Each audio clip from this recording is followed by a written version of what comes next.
Hello. Blind Pew here. I'm here in the M. Gorbachev station orbiting Earth in the solar or Sol system. As you may know, I've recently returned from a journey to the center of the galaxy to see the supermassive black hole there. Feel free to click on the link that may be appearing now to see my transmissions about that journey and the many wonders I saw. However, there are many other wonders of the galaxy located in, or not far from, inhabited space. In this series of transmissions I will be taking a close look at some of those. In this particular transmission I am going to take a look at the solar system and every planet on which it is possible to land. So, without further ado, let's take a look at the system map. We will be starting with the planets nearest to the sun and working out from there. Starting with Mercury and Earlich City, perhaps the largest planetary city. We will bypass Venus, as we cannot land on it, and head to Earth for a quick look, followed by a look at its moon, the moon. A quick look at Mars, and then on to Jupiter and its moons of Europa, Ganymede and Callisto. We can't land on the moon of Io as it has an atmosphere. We will then transfer to Saturn and its moons of Enceladus, Tethys, Dione, Rhea and Iapetus. Titan not being possible due to its atmosphere. The next step then takes us to Uranus and its moons, Ariel, Umbriel, Titania and Oberon. From there we take a short step to Neptune. However, its moon, Triton, is mysteriously off limits for now. Finally, we will visit the dwarf planet Pluto and its largest moon, Charon. Oh, Triton, what mysteries do you hold? And so now, we are approaching Mercury. Mercury is the smallest and closest to the sun of the 8 planets in the solar system, with an orbital period of about 88 Earth days. It moves around its orbit in about 116 days, which is much faster than any other planet in the solar system. The planet is named after the Roman deity Mercury, the messenger to the gods. Because it has almost no atmosphere to retain heat, Mercury's surface experiences the greatest temperature variation of the planets in the solar system, ranging from 100K at night to 700K during the day at some equatorial regions. We are out of orbit.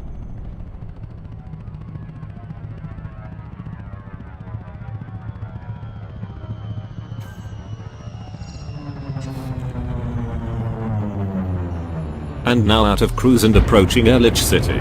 This is one of the largest planetary cities outside of Earth. From here the city does not look that big. But just wait.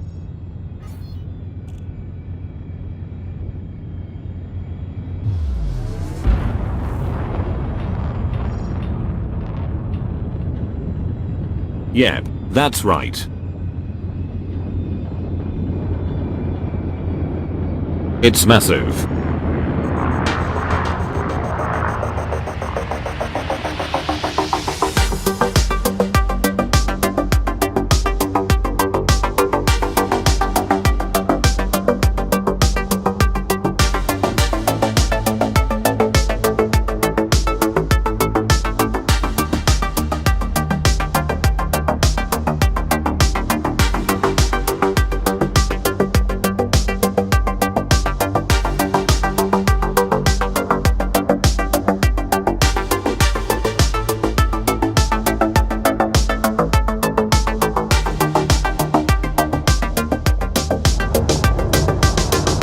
Okay, let's bring this ship into dock.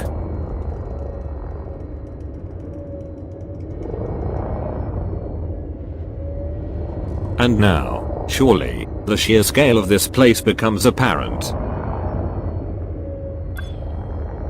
Forgive the landing, I'm a bit out of practice.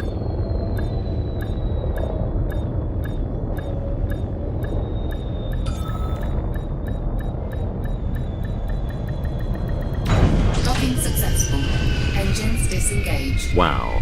Just look at this. Look at this. They use the same dock design as within the space stations. I see. Right. Let's check out this city. Deploy SRV. Oh my. From ground level this place is vast.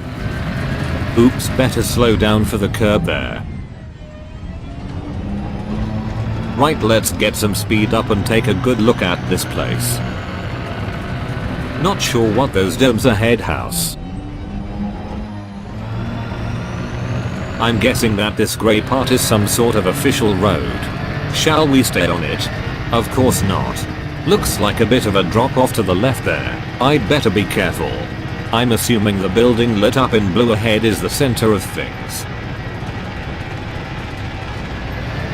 Okay, getting some nice speed now.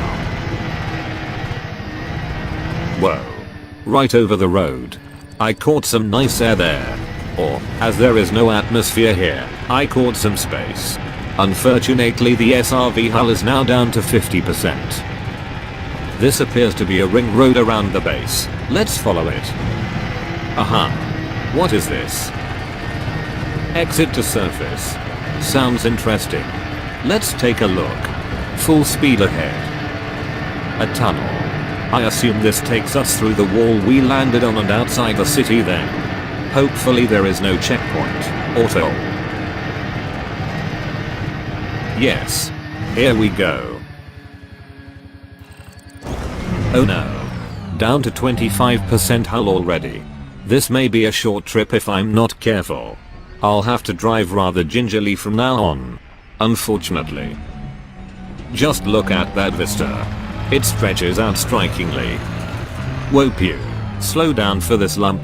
Don't want to wreck the SRV yet. We have only just started this tour of the solar system. But I can't resist it on the flats. This really is exhilarating. I highly recommend speeding across the Mercurian flats.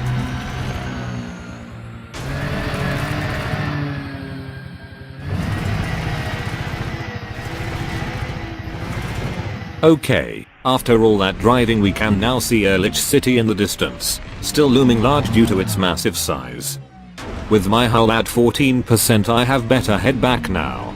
Okay, so I couldn't resist some more speed. You will notice I am now down to 1% hull. I'll try and nurse this SRV home now. How long for that smooth road ahead? There we go. Not quite sure where my ship is. I'll have a look around. Finally found it and locked onto the signal in green ahead. Hey, what's that? Aha, another commander in an SRV. There is a fair amount of life going on around here. Very interesting. But I can't stop to chat. I've a schedule to stick to. Back to the ship hangar. Just ahead here as you can see. I've requested docking with my ship. Careful pew. Remember the 1% hull.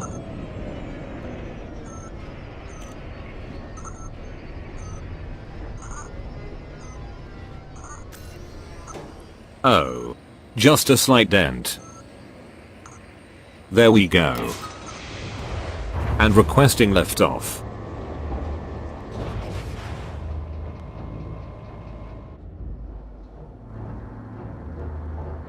Until next time, Erlich City. Ship released. Engines engaged. Landing gear retracted. Having been out there in the SRV, I've gained a new appreciation for the vast expanse out there.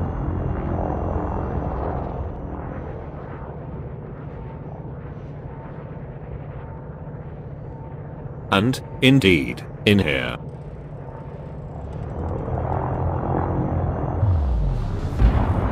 Boosting out. Next stop, Earth, as we are bypassing Venus since we can't land there.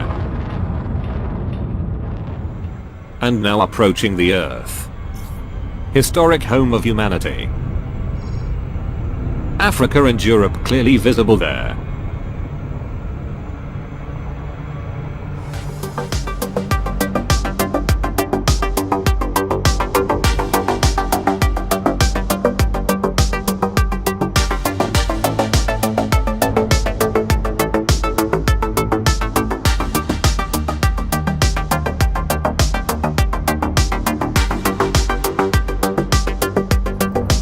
Of course no trip to Earth would be complete without a look at the Farragut battlecruiser. The Farragut battlecruiser is the mainstay capital ship of the Federation. Heavily armed with classified weaponry, the Farragut stretches over 2 kilometers long. The very backbone of the Federal Navy, it also forms the central core of the Federation intervention fleet. The battlecruiser is capable of transporting and operating whole groups of Federal corvettes, alongside housing multiple F-63 Condor squadrons. What would she look like in battle, I suppose? And so, now onto the Earth's moon, the moon. No atmosphere, so technically we could land.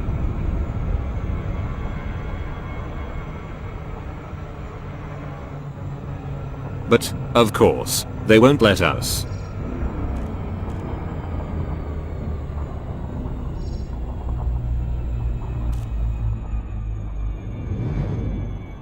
Historic importance and all that.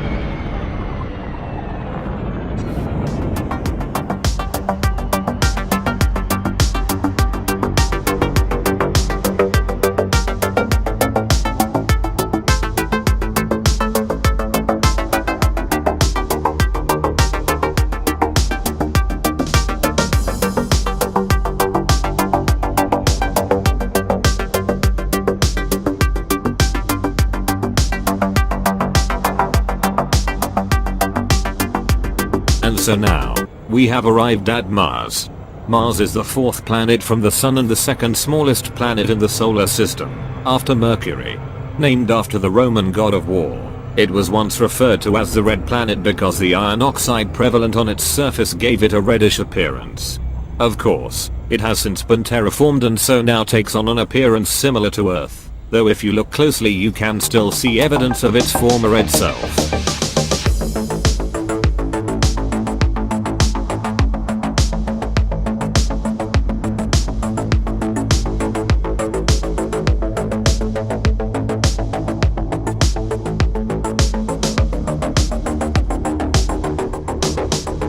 And now we head on to Jupiter and its landable moons of Europa, Ganymede and Callisto. The moon of Io not being landable as it has an atmosphere. That journey, which I suspect will be highly interesting, will be the subject of my next transmission. Until then, good luck, commanders, and I'll see you out there. I wonder what would have happened if I had attacked the Farragut battlecruiser. I can dream.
Ominous sound. Yet canopy critical. I'm out of here. And I did manage to get out of there pretty swift. Unfortunately, shortly afterwards a local law enforcement agency decided to interdict me with a critically damaged canopy. That's all it took. The canopy is now breached and I am on reserve oxygen. This is an emergency. I need to route directly to Lathe. No time to spare. But with 7 minutes and being not too far away, it is possible.